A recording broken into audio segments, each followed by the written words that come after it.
Today we're going to be replicating this flu shots poster from CVS. You'll find in your email 4 attachments: the blank, the original, as well as a photo that I created and a template.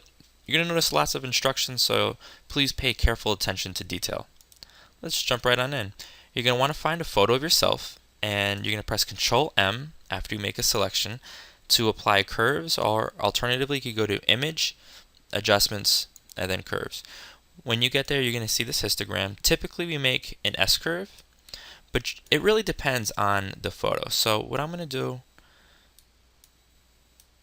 is I'm going to play around with a little bit, lighten it up a little bit, and that looks great.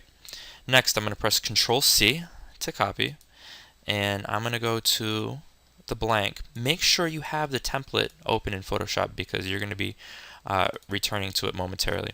So I'm going to press Control V, and then let's see, that's a little big, so I'm going to press Control T, and I'm going to drop it down to, let's say, 88%. That looks good. The top of his head is going to be bleeding off the top of the page. That looks pretty good right there. Great.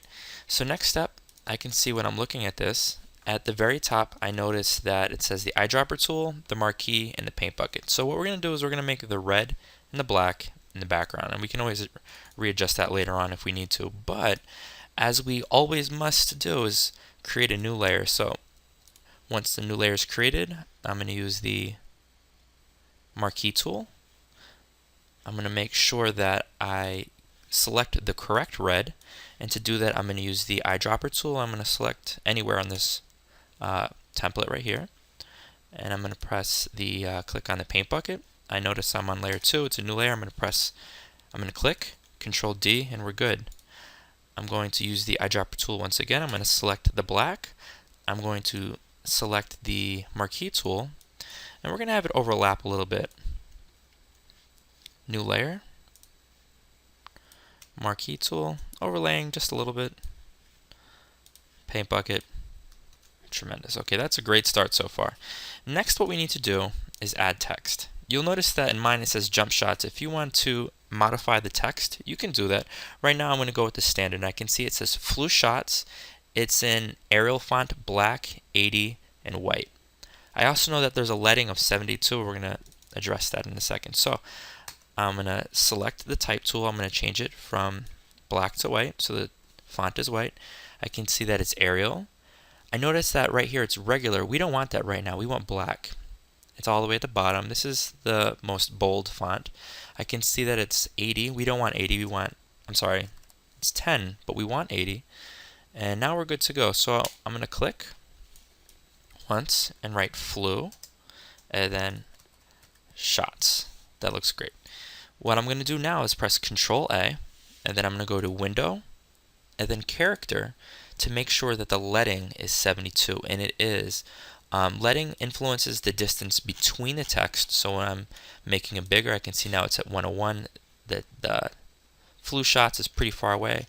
I'm going to shrink it down, and you'll notice, of course, if I drop it to, let's say, 30, it overlaps. That's far too much. So I'm going to press 72. That looks great. I'm going to press check. Next, what I'm going to do is go back, and I can see it says everyday, and I notice that it is font 30, size 30, also black. So I'll write everyday, Control A, instead of 80 it's 30, and I'll put that right there. That looks good.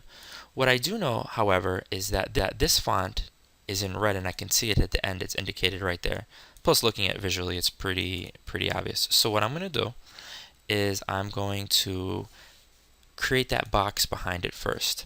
So I'm going to use the marquee tool, extend it over this text. I'm going to create a new layer.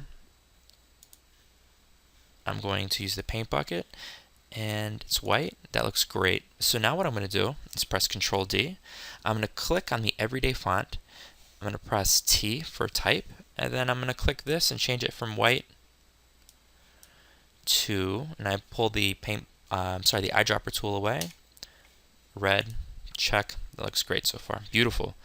Alright, so let's keep moving. I can see now that we're going to write the text walk in anytime. I also see that it's 30, and we're going to create another box bordering it. Font that's white.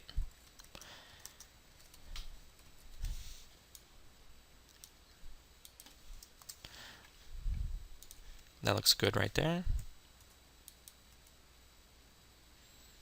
Okay, so now what we're going to do is shift this over a little bit, and we're going to create another box that borders it, but this one's going to include a stroke. So I'm going to use the eyedropper tool. I'm going to select this blue. I'm going to use the marquee tool and create a selection right around it.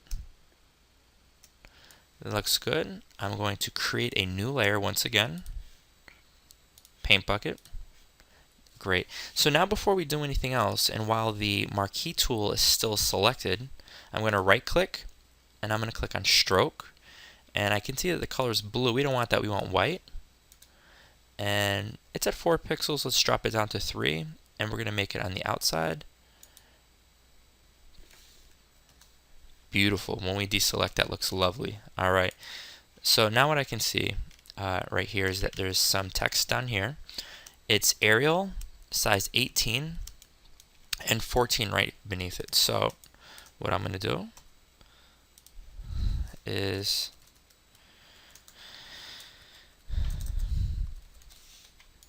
press Control A. I also can see that it is, instead of black this time, it's bold. So I'm going to change this from black to bold, and from size 30 to size 18. I'm going to highlight.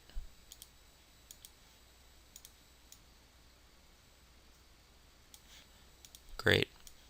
And right beneath it, I can see that it's Arial, narrow, 14, also white. So what I'm going to do is I'm going to click. It's Arial. We're going to change it from bold to narrow, 14. Ask us for details. Great. So it fits the criteria. Tremendous. All we need left is to add our name. So you're going to add your first and last name and make sure it's white. We're going to make it approximately 30 in any font you want. So you can do something that sort of suits your taste.